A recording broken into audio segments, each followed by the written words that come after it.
পশ্চিমবঙ্গ মধ্যশিক্ষা পর্ষদ থেকে দেওয়া ক্লাস 10-এর 2021 সালের ভৌতবিজ্ঞানের 1 নম্বর মডেল অ্যাক্টিভিটি টাস্কটাকে নিয়ে আলোচনা করব। তো এখানে ফার্স্ট কোশ্চেনে কি বলছে দেখো, বলছে যেটা জীবাশ্ম জ্বালানি নয় সেটা হলো বায়োগ্যাস, পেট্রোল, ডিজেল, কয়লা। এটার আনসারটা আশা করি তোমরা জানো, এটার আনসারটা হবে বায়োগ্যাস। মানে প্রথম অপশনটা হচ্ছে কারেক্ট। নেক্সট কোশ্চেনে বলছে যে কোনো একটা উত্তল লেন্সের ফোকাসের মধ্যে বস্তুকে রাখলে প্রতিবিম্ব কিরকম হয়? সৎ অবশিষ্য, অসৎ অবশিষ্য, সৎ সমশিষ্য, অসৎ সমশিষ্য। উত্তল লেন্সে কোনো একটা বস্তুকে কোথায় রাখলে তার প্রতিবিম্ব কোথায় গঠিত হবে এবং কিরকম প্রকৃতির হবে, সবটা এখানে ছকের সাহায্যে করা রয়েছে। যদি অসীম দূরত্বে রাখা হয় তাহলে এর প্রতিবিম্ব তৈরি হবে প্রধান ফোকাসে। কিরকম হবে? সৎ অবশিষ্য অতি ক্ষুদ্র। যদি 2f এ রাখা হয় তাহলে প্রতিবিম্ব কোথায় তৈরি হবে? 2f এর বেশি দূরত্বে রাখা হয়, সেক্ষেত্রে প্রতিবিম্ব কোথায় তৈরি হবে, কিরকম হবে? 2f এ রাখলে কিরকম হবে? 2f আর f এর মধ্যে রাখলে কিরকম হবে? f তে রাখলে কিরকম হবে? f এর থেকে কম দূরত্বে রাখলে কিরকম হবে? তো আমাদের এখানে 6 নম্বরের পয়েন্টটা দেওয়া রয়েছে, মানে বলছে যে এফ এর থেকে কম দূরত্বে রয়েছে, মানে ফোকাসের মধ্যে রয়েছে। এক্ষেত্রে প্রতিবিম্ব তৈরি হবে অসৎ সমশিষ্য বিবর্ধিত। তাহলে এখানে বলছিল ফোকাসের মধ্যে কোনো একটা বস্তুকে রাখলে প্রতিবিম্ব গঠিত হবে কিরকম? তৈরি হবে অসৎ এবং সমশিষ্য। তাহলে ঘয়েরটা হচ্ছে কারেক্ট। আচ্ছা, কোথায় বস্তুটাকে রাখলে তার প্রতিবিম্ব কিরকম ভাবে গঠিত হবে তার ছবিগুলো এখানে দেওয়া রয়েছে। প্রথমে দেওয়া রয়েছে এফ আর 2f এর মধ্যে বস্তু রাখলে কিরকম প্রতিবিম্ব তৈরি হবে, এফ তে রাখলে কিরকম ভাবে হবে, ফোকাসের মধ্যে রাখলে কিরকম ভাবে হবে, অসীম দূরত্বে বস্তু রাখলে কিরকম ভাবে প্রতিবিম্ব তৈরি হবে, 2f এর পরে রাখলে কি হবে, আর 2f এ অবস্থিত থাকলে কিরকম হবে। এই ছবিগুলো তোমাদের কিন্তু প্র্যাকটিস করতে হবে। নেক্সট কোশ্চেন দেখা যাক। নেক্সট কোশ্চেনে বলছে যে যৌগটি আয়নীয় নয়, মানে এখানে কিছু অপশন দেওয়া রয়েছে KH, NaCl, CaCl2 আর CH4, এর মধ্যে কোনটা আয়নীয় নয়? এখানে CH4টা হচ্ছে সমযোজী যৌগ, এটা আয়নীয় যৌগ নয়। CH4 মানে মিথেনটা হচ্ছে সমযোজী যৌগ, এটার গঠন এখানে করে দেওয়া হয়েছে। তাহলে ঘয়েরটা হচ্ছে কারেক্ট। নেক্সট কোশ্চেন দেখো, গ্যাস ধ্রুবক আর এর এসআই একক উল্লেখ করতে বলা হয়েছে। এই যে আর এর একক দেওয়া হচ্ছে joule, mole inverse, kelvin inverse, এটা হচ্ছে এসআই একক।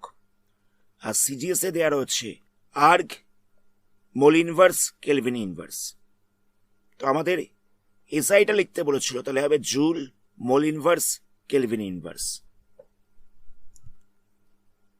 নেক্সট কোশ্চেনে বলছে পর্যায় সারণীতে প্রত্যেক পর্যায়ে কোন মৌলটির পারমাণবিক ব্যাসার্ধর মান হচ্ছে সর্বাধিক, মানে কোন মৌলের পারমাণবিক ব্যাসার্ধ আছে সব থেকে বেশি। এখানে বলছে যে কোনো একটা পর্যায়ের বাম দিক থেকে যত ডান দিকে যাওয়া যায় মৌলগুলোর পরমাণুর ব্যাসার্ধ ততই কমতে থাকে। তাহলে সব থেকে বেশি কার হচ্ছে? জায়গাটা বোঝো। কোনো একটা পর্যায়ের আমরা যত বাদিক থেকে ডান দিকে যাব তত ব্যাসার্ধ কমবে, যত বাদিক থেকে ডান দিকে যাব তত ব্যাসার্ধ কমছে। তাহলে কার ম্যাক্সিমাম হচ্ছে? বাদিকে যে প্রথম মৌলগুলো রয়েছে সেটার ব্যাসার্ধটা হচ্ছে সব থেকে বেশি। যত আমি ডান দিকে যাচ্ছি তত তো কমে যাচ্ছে, তাহলে সব থেকে বেশি হচ্ছে কার? না বাদিকে অবস্থিত প্রথম মৌলটির। তাহলে এখানে আনসারে কি লিখতে হবে? এখানটা লিখবে পর্যায় সারণীতে প্রত্যেক পর্যায়ে বাদিকে অবস্থিত প্রথম মৌলটির পারমাণবিক ব্যাসার্ধর মান হচ্ছে সর্বাধিক। নেক্সট কোশ্চেনে বলছে যে এমন একটি আয়নীয় যৌগের সংকেত লেখো যার ক্যাটায়ন এবং অ্যানায়ন দুটোরই ইলেকট্রন বিন্যাস হিলিয়াম পরমাণুর মতন। এটার আনসারটা হবে লিথিয়াম হাইড্রাইড। দেখো লিথিয়াম হাইড্রাইটের সংকেত হচ্ছে LiH। এরা কিরকম ভাবে যৌগটা গঠন করে? লিথিয়ামের রয়েছে 3টে ইলেকট্রন। কিরকম ভাবে রয়েছে? প্রথম অরবিটে রয়েছে 2টো ইলেকট্রন, তারপরে অরবিটে রয়েছে 1টা ইলেকট্রন। আর হাইড্রোজেনের একটাই মাত্র অরবিট রয়েছে, সেখানে 1টা ইলেকট্রন রয়েছে। তো লিথিয়াম কি করে? 1টা ইলেকট্রন হাইড্রোজেনকে দিয়ে দেয়। লিথিয়াম 1টা ইলেকট্রন হাইড্রোজেনকে দিয়ে দেয়। তার ফলে ইলাইটা হয়ে যায় পজিটিভ। ইলাইটা হয়ে যায় পজিটিভ, 1টা ইলেকট্রন দিয়ে দেওয়া মানে সেটা পজিটিভ হয়ে যাবে। হাইড্রোজেনটা হয়ে যায় নেগেটিভ। তখন এরা যুক্ত হয়ে গিয়ে একটা যৌগ তৈরি করে, সেটা হচ্ছে LiH। এবার এই যে Li প্লাসটা তৈরি হলো, এখানে কতগুলো ইলেকট্রন রয়েছে? ইলাই তো বাইরের অরবিটের 1টা ইলেকট্রন দিয়ে দিয়েছে, তাহলে এখানে পড়ে রয়েছে 2টো ইলেকট্রন। একটাই অরবিট রয়েছে, সেখানে 2টো ইলেকট্রন রয়েছে। হাইড্রোজেনের 1টা অরবিট ছিল, সেখানে 1টা ইলেকট্রন ছিল। হাইড্রোজেন লিথিয়ামের কাছ থেকে, Li এর কাছ থেকে 1টা ইলেকট্রন নিয়েছে, তাহলে হাইড্রোজেনেরও 2টো ইলেকট্রন হয়ে গেছে। তো দেখো, Li এবং H দুটোরই 1টাই অরবিট রয়েছে এবং 2টো করে ইলেকট্রন রয়েছে 1টা অরবিটে। মানে এদের গঠনটা হয়ে গেছে হিলিয়ামের মতন। হিলিয়ামেরও 1টা অরবিটে 2টো ইলেকট্রন থাকে। তো আমাদের এটাই জিজ্ঞেস করেছিল, কোন যৌগর ক্যাটায়ন এবং অ্যানায়ন দুটোর ইলেকট্রন বিন্যাসী হিলিয়ামের মতন? আমরা দেখতে পাচ্ছি LiH মানে লিথিয়াম হাইড্রাইড এর ক্যাটায়ন এবং অ্যানায়ন দুটোর ইলেকট্রন বিন্যাসী হিলিয়াম পরমাণুর মতন। নেক্সট কোশ্চেন দেখো। নেক্সট কোশ্চেনে বলছে, পেছনে গাড়ি দেখতে স্কুটার অথবা বাসে যে আয়না ব্যবহার করা হয়ে থাকে তা সমতল না করে উত্তল রাখা হয় কেন? ব্যাখ্যা করতে বলেছে। তো এখানে দেখো, গোলীয় দর্পণের ব্যবহার লেখা রয়েছে। তো আমরা এই 2 নাম্বার প্যারাগ্রাফটাকে নিয়ে কাজ করছি। এখানে কি লেখা রয়েছে দেখো, বলছে একটা উত্তল দর্পণের সামনে যে কোনো অবস্থিত বস্তু অসৎ, সমশীর্ষ এবং বস্তুর তুলনায় ক্ষুদ্র আকৃতির প্রতিবিম্ব গঠিত হয়। একটা উত্তল দর্পণের সামনে কোনো একটা বস্তুকে রাখলে সেই বস্তুটার অসৎ, সমশীর্ষ এবং বস্তুর তুলনায় ছোট প্রতিবিম্ব তৈরি হচ্ছে। এই দর্পণের দৃষ্টিক্ষেত্র হচ্ছে অনেকটা বিস্তৃত। তার মানেটা কি? ছোট একটা দর্পণে অনেকখানি এলাকা দেখা যাবে। যেহেতু এই দর্পণের সমস্ত প্রতিবিম্বগুলোকে ছোট করে দেখানো হচ্ছে, তাই ছোট্ট একটা দর্পণে আমরা অনেকখানি প্রতিবিম্ব দেখতে পাব। সেই কারণের জন্যই এই ধরনের দর্পণকে মোটর গাড়ি বা স্কুটারের চালকের দর্পণ হিসেবে ব্যবহার করা হয়ে থাকে। এর ফলে কি হয়, গাড়ির চালক এই উত্তল দর্পণ দিয়ে গাড়ির পেছনে বিস্তৃত অঞ্চল দেখতে পায়, মানে বিস্তৃত অঞ্চলের যানবাহনকে দেখতে পায়। এই যে গোলীয় দর্পণের ব্যবহার রয়েছে, এর 2 নাম্বার প্যারাগ্রাফটাকে শুধুমাত্র লিখে দেবে। তাহলে আমরা কি বুঝতে পারলাম? গোলীয় দর্পণ ব্যবহার করাতে অনেকখানি জায়গার প্রতিবিম্ব দেখতে পাওয়া যায়। নেক্সট কোশ্চেনে বলছে, কোন একটা মৌলের আয়নীয় ভবন শক্তি বলতে কি বোঝায়?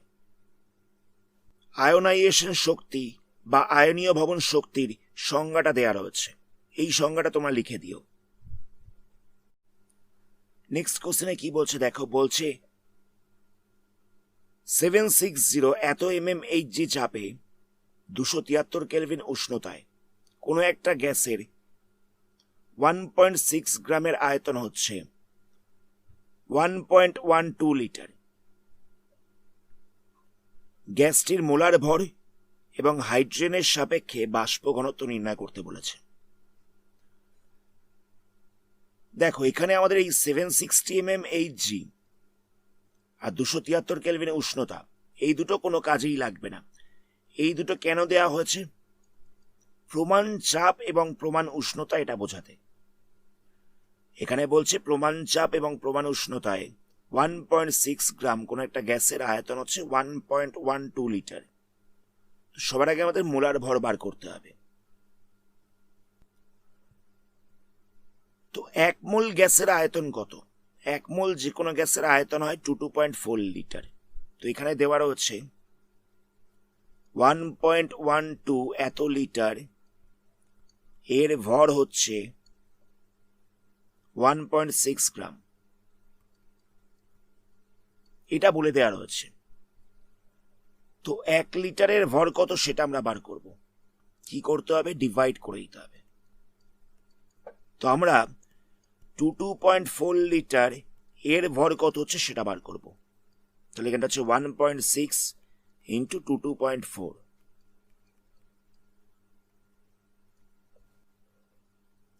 তো দেখো এখান থেকে 1 ঘর পয়েন্টটাকে সরিয়ে এখানে বসালাম, তাহলে এখান থেকেও পয়েন্টটা 1 ঘর সরবে। আবার পয়েন্টটাকে আরো 1 ঘর সরানো হচ্ছে, তাহলে এখান থেকেও পয়েন্টটাকে 1 ঘর সরানো যাবে।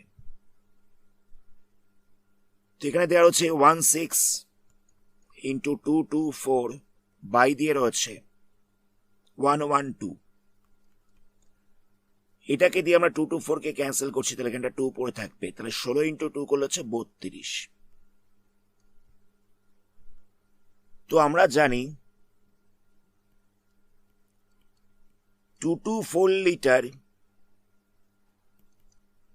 কোন একটা গ্যাস, তার মানে হচ্ছে 1 মোল। 2.4 লিটার মানে হচ্ছে 1 মোল। তো সেই 1 মোল ইকুয়াল টু কতখানি পাওয়া গেল? 32 গ্রাম পাওয়া যাচ্ছে। যে কোনো গ্যাসে 2.4 লিটার মানে হচ্ছে 1 মোল। তো সেই 1 মোল ইকুয়াল টু আমরা পেয়ে গেলাম 32 গ্রাম। তাহলে এর মোলার ভর কত? এর মোলার ভর হচ্ছে 32।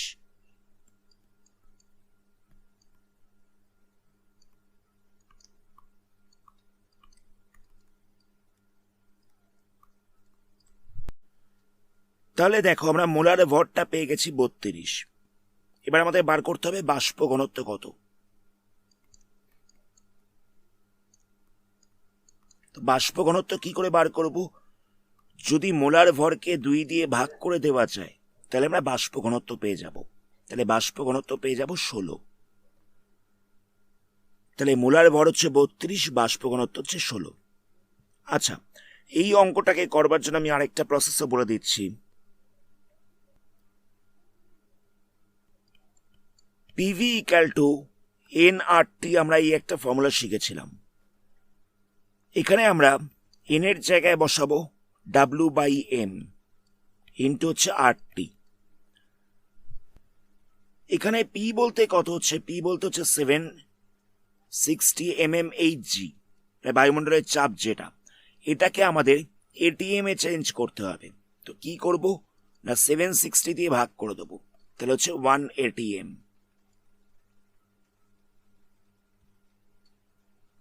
ভি বলতে কত রয়েছে? ভি বলতে রয়েছে 1.12 আয়তন যেটা।